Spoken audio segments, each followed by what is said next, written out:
Days after surviving an assassination attempt, former President Donald Trump makes an appearance at the Republican National Convention. And the Secret Service director answers questions as the agency is under fire following the deadly shooting. The Morning Rundown starts now. From the Straight Arrow News Studio, bringing the stories that matter to you from across the United States and around the world. This is the Morning Rundown. Today is Tuesday, July 16th. Thank you for joining us. I'm Kara Rucker.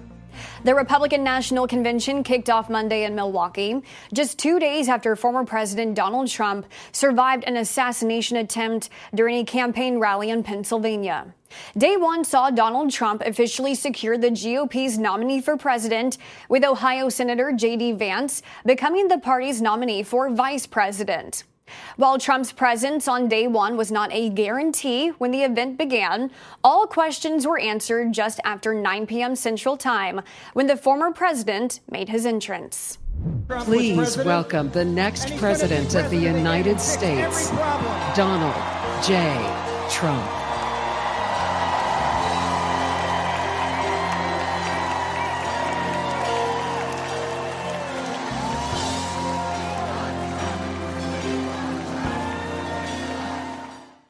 The former president, wearing a bandage over his ear, was met with cheers from the emotional convention crowd, along with chants of "We want Trump" and "Fight."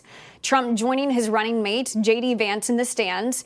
During the roll call of the states earlier in the day, Trump received the delegates needed to become the GOP's nominee, with his son Eric making it official.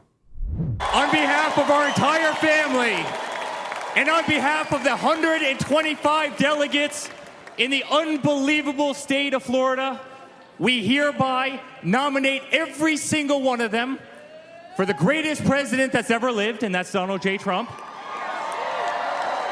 hereby declaring him the Republican nominee for President of the United States of America. Speculation surrounding Trump's VP pick came to an end on Monday. Now a complete Republican ticket, Trump-Vance for 2024. The question is on the motion that Senator J.D. Vance be nominated by acclamation. All those in favor signify by saying aye. Aye! All those opposed signify by saying no. In the opinion of the chair, the ayes have it, and the motion is adopted. Without objection, the motion to reconsider is laid upon the table. Our Ray Bogan has more about Trump's VP choice on the Straight Arrow News app and SAN.com. As the investigation continues into the assassination attempt against Donald Trump that left one spectator dead, the Secret Service is facing tough questions on its protocols and how the gunman was able to get so close to the former president. In her first network interview since Saturday's shooting, Secret Service Director Kim Cheadle speaking to ABC News. Cheadle saying this was an incident that should have never happened. Who is most responsible for this happening? What I would say is that the Secret Service is responsible for the protection of the former president. So the buck stops with you? The buck stops with me. I am the director of the Secret Service. It was unacceptable, and it's something that shouldn't happen again. President Biden has ordered an independent review of the agency's protocol, though Cheadle says she already plans to make immediate changes. In an interview with NBC on Monday, Biden was asked his thoughts on the Secret Service. Do you have confidence in the Secret Service? Do you feel safe? I feel safe with the Secret Service, but look, and you saw what we did see was the Secret Service who responded risked their lives in responding. They're ready to give their lives to the president. The question is, should they have anticipated what happened? Should they have done what they needed to do to prevent this from happening? That's a question that's an open question.